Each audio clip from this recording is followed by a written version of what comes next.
चीन में उइगर मुस्लिमों पर सरकारी अत्याचार की लंबी कहानी है। वहां मुस्लिमों को सुधारने के नाम पर शेल्टर बनाए गए हैं, जिनमें उइगर लोगों को तरह तरह की प्रताड़ना दी जाती है। इन्हें दाढ़ी रखने और कुरान पढ़ने से भी रोका जाता है। इसको लेकर अंतर्राष्ट्रीय स्तर पर चीन की आलोचना अक्सर होती रही है। अब ब्रिटेन के ट्रिब्यूनल ने कहा है कि चीन अपने पश्चिमी प्रांत सिंजियांग में उइगर मुस्लिमों का नरसंहार कर रहा है। अब जो जैसा काम करेगा उसे वैसा ही परिणाम भी भुगतना पड़ेगा। ये समूचे विश्व की कहानी है।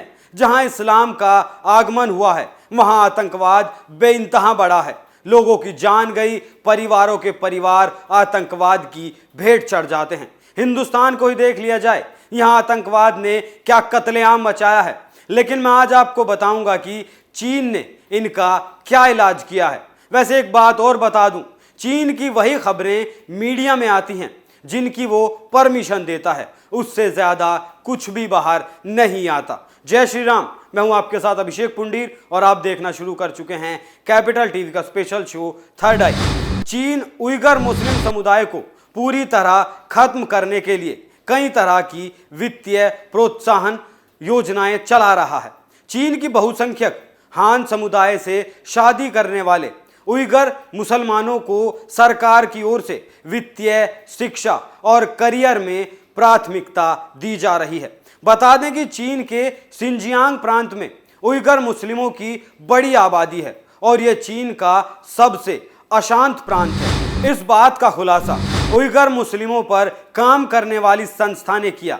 The Uyghur human rights project ने साल 2014 से उइगर मुस्लिमों की स्थिति पर गहन अध्ययन के बाद एक रिपोर्ट जारी की।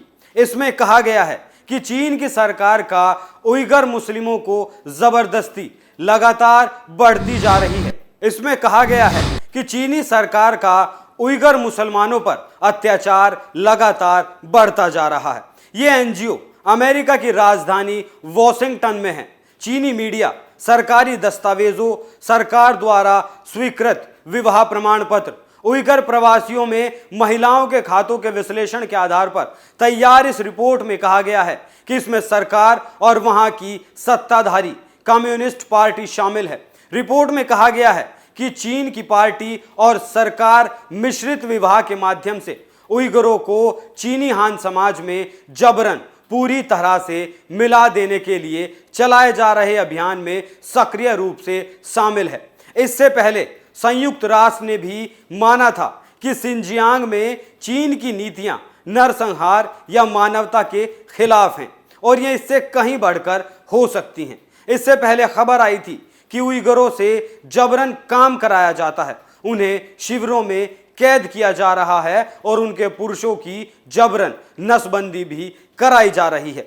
इसको ध्यान में रखते हुए ब्रिटेन, कनाडा, यूरोपीय संघ और संयुक्त राज्य अमेरिका द्वारा प्रतिबंध भी लगाए गए थे।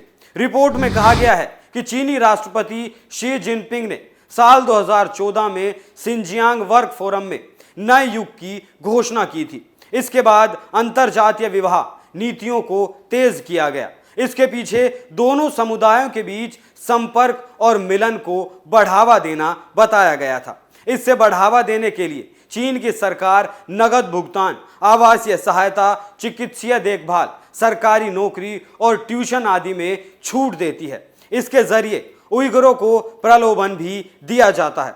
रिपोर्ट में यह भी कहा गया कि अगर उइगर महिलाएं ऐसी शादी से इनकार करती हैं तो उन महिलाओं और उनके माता पिता को सजा दी जाती है।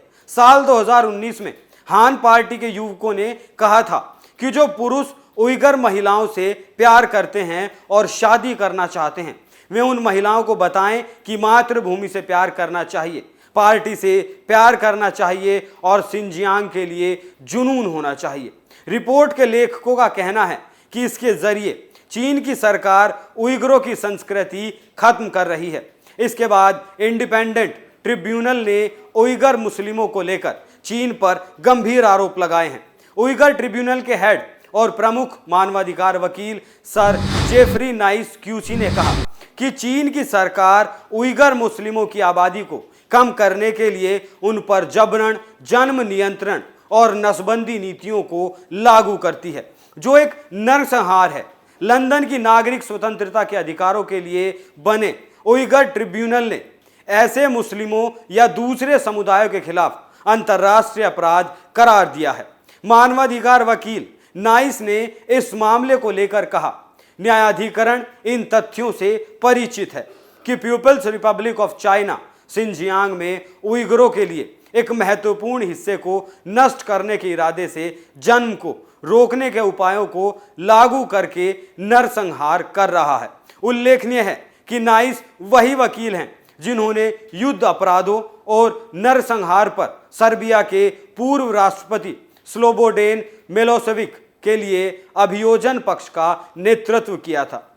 ट्रिब्यूनल ने कहा कि इस तरह की योजना को सर्वोच्च स्तर पर बनाए बिना किसी देश में इस तरह का दमन नहीं किया जा सकता। रिपोर्ट्स के मुताबिक चीन के सिंजियांग में 300 से 400 की संख्या में शेल्टर होम बनाए गए हैं। इन सुधार केंद्रों में अवैध तरीके से करीब 10 लाख उइगर मुस्लिमों को कैद किया गया है।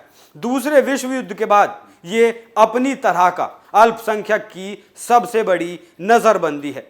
हाल ही में कुछ दस्तावेज लीक हुए थे जिनमें इस बात का खुलासा किया गया था कि उइगर मुस्लिमों के खिलाफ अत्याचार में चीन के राष्ट्रपति शी जिनपिंग और उनकी पार्टी के कई बड़े नेता सीधे तौर पर शामिल हैं। कम्युनिस्ट पार्टी का बहुत ही सीक्रेट 317 पन्नों का एक दस्तावेज भी लीक हुआ था। इसमें पता चला कि 2013-2014 में चीन में हुए आतंकी हमलों के आरोप में उइगर मुस्लिमों पर लगाए गए।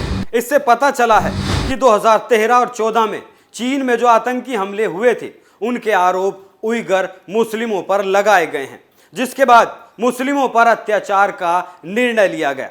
सिंजियांग में उइगर मुस्लिमों पर क्रूरता की जिम्मेदारी कम्युनिस्ट नेता चेंग कागो को दी गई थी। उन्होंने 2017 के एक भाषण में कहा था कि जिन्हें घेरने की जरूरत है उन्हें घेरा ही जाना चाहिए।